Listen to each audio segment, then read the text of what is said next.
Hello and welcome back प्यारे बच्चों। Objective की सीरीज चल रही है और आज मैं आपको पढ़ाने वाला हूँ sweetest love I do not गो का ऑब्जेक्टिव। बिहार बोर्ड की जो टेक्स्ट बुक है रेनबो, उसके पोइट्री सेक्शन का ये पहला चैप्टर है जिसका नाम है sweetest love I do not गो। लिखा है जॉन डन ने। अब मैं आपको बता दूं कि देखो, ऑब्जेक्टिव की बहुत सारी वीडियोस आपने पढ़ी होंगी, पूरे यूट्यूब पे भरमार है उसकी। लेकिन मैं इसको थोड़ा डिफरेंट तरीके से पढ़ा रहा हूँ। मैं आपको 3 फेज में पढ़ाऊंगा। पहले फेज में आपको पोएट से जुड़ा हुआ जितना ऑब्जेक्टिव क्वेश्चन है वो बताऊंगा। दूसरे फेज में आपका ये जो चैप्टर है, आपकी ये जो पोएम है, उससे जुड़ा ऑब्जेक्टिव क्वेश्चन बताऊंगा। और तीसरे में PYQ होगा, यानी प्रीवियस ईयर क्वेश्चन होगा। सबसे पहले हम पोएट के बारे में स्टार्ट करते हैं। आपको मालूम है कि पोएट आपके कौन है? तो पोएट हैं आपके जॉन डन। यहाँ पर आपको आंसर भी प्रोवाइड कर दिया गया है, लेकिन मैं जब एक्सप्लेन कर दूंगा उसके बाद मैं यहाँ से हटूंगा, ताकि आप उसको, जब आपको इसकी PDF फाइल मिले तो आप उसको देख सकें कि भाई किस सवाल का जवाब कौन सा है, आपको दोबारा वीडियो देखनी नहीं पड़े। When was John Donne born? John Donne कब पैदा हुए? 1572 में पैदा हुए। He was born in 50। Who of the following is a metaphysical poet? इनमें से मेटाफिजिकल पोइट कौन है? जाहिर सी बात है, जॉन डन है मेटाफिजिकल पोइट। जैसे आपने पढ़ा होगा कि पीपल्स पोइट वॉल्ट विटमैन है, वॉर पोइट रिपर्ट ब्रूक है। इस तरह से मेटाफिजिकल पोइट ये जॉन डन है। Who coined the term metaphysic? ये तो मेटाफिजिकल पोइट हैं, लेकिन इंग्लिश पोइट्री में ये जो मेटाफिजिकल वर्ड है वो किसने कॉइन किया था, यानी किसने ये वर्ड दिया था, आपको ये बताना है। तो वो थे सैमुअल जॉन। आगे चलिए।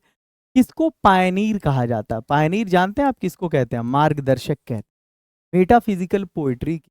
तो आप किसने की? तो वो थे John Donne. John Donne belong to a dot dot family. कैसे परिवार से संबंध रखते थे? वो रोमन कैथलिक फैमिली। अलग अलग सेक्ट बटा होता है। जैसे देखो, हिंदुओं में क्या है, कबीरहा रामानंदी है। कोई मूर्ति पूजता है, कोई मूर्ति नहीं पूजता। मुस्लिम में कोई देवबंदी है, कोई बरेली है। उसी तरह से ये लोग भी अलग अलग सेक्ट में बटे होते हैं, क्रिश्चियंस भी। कोई कैथलिक है, कोई प्रोटेस्टेंट है। तो ये जो है कैथलिक फैमिली से।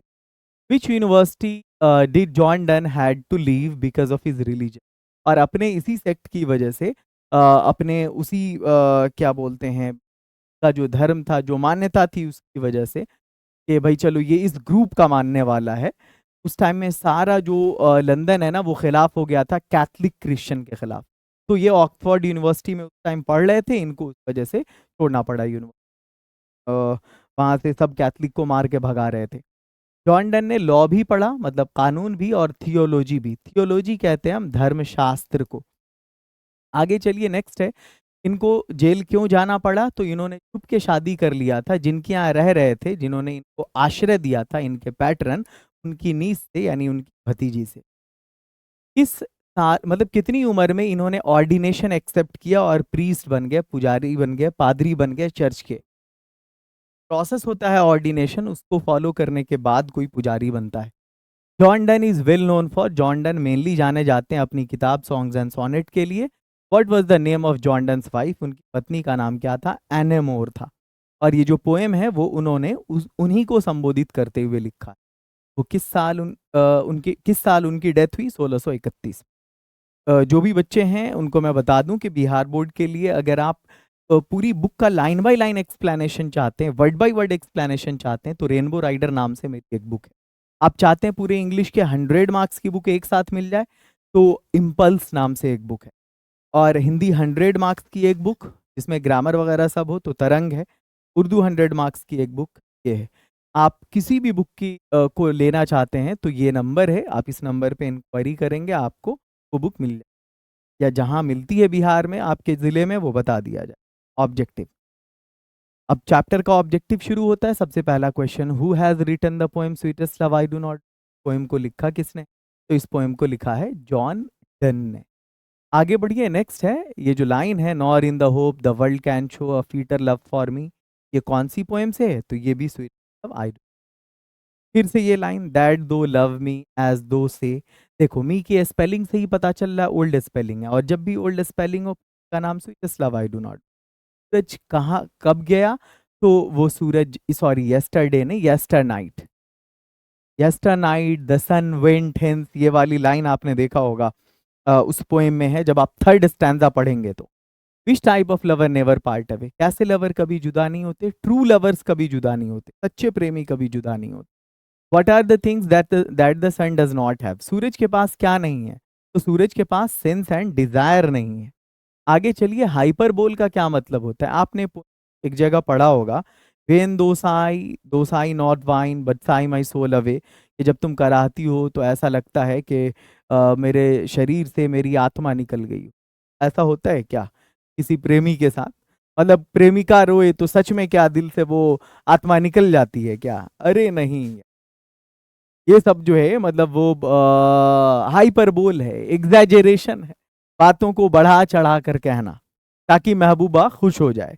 तो ये जो हाइपरबोल का एग्जाम्पल आपकी पोएम में कहां पर है वो मैंने बता दिया, जब आप चौथे स्टैंजा को पढ़ेंगे तो वहां पर है। इसको हम कॉमन वर्ड में एग्जैजरेशन कहते हैं, मतलब बातों को बढ़ा चढ़ा। Who can't add another hour when good fortune fall, जब किस्मत इंसान की अच्छी होती है, फॉल का मतलब यहाँ पर गिरना नहीं, खत्म होना नहीं, बल्कि अच्छी किस्मत होना, तो कौन है जो अपने जीवन में अगले लम्हे लम्हे नहीं जोड़ सकता? तो वो मैन है, इंसान है। सूरज के पास हाफ नहीं है, मतलब धर्म पत्नी, लेकिन किसके पास है? पोइट के पास है half.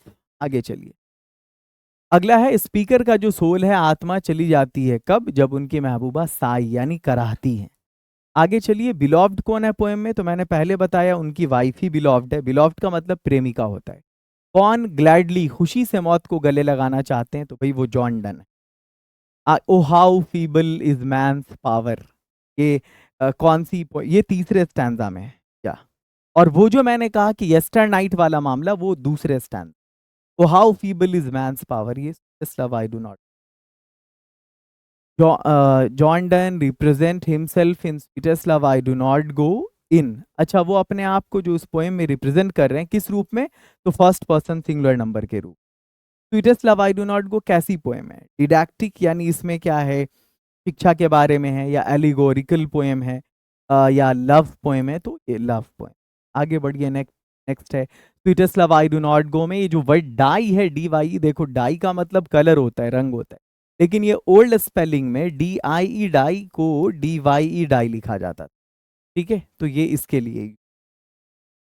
Who teaches the bad luck art and length, कौन है जो बुरी बुरी किस्मत को, जब हालात अच्छे नहीं हो उसको कौन आगे और डटे रहना सिखाता है? तो वो है मैन, इंसान।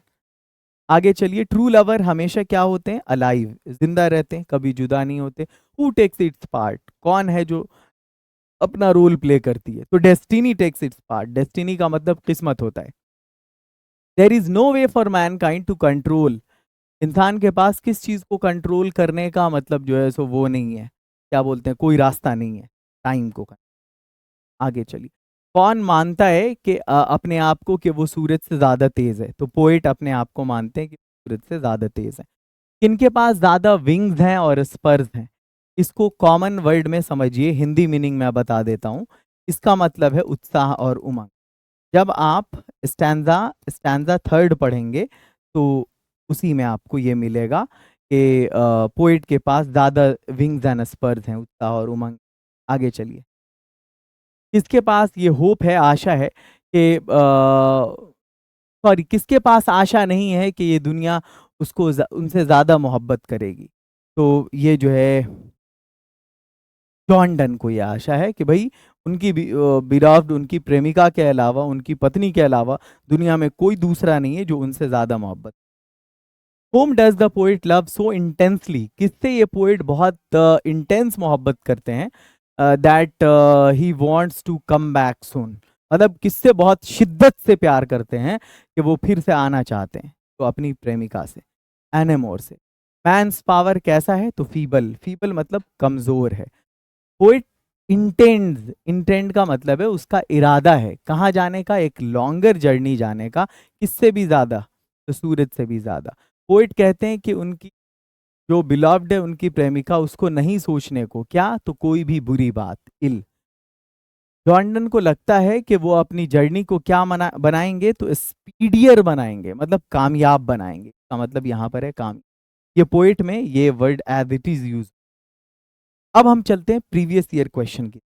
आपने कुछ क्वेश्चन पोएट के बारे में अलग से किया, फिर आपने चैप्टर के बारे में अलग से किया, और अब आप इसी पोएम से प्रीवियस ईयर क्वेश्चन करने वाले हैं। और ज्यादातर क्वेश्चन वो लाइन को लेकर के होता है, ध्यान देंगे।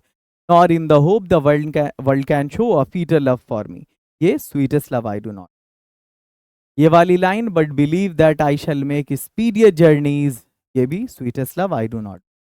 कब पूछा गया है, ये लिखा हुआ मिलेगा। जॉन डन कैसे पोइट है, metaphysics, that though love me as though say sweetest love I do. John Donne ने लॉ भी पढ़ा और उन्होंने थियोलॉजी भी पढ़ा। O how feeble is man's power, sweetest love I do not.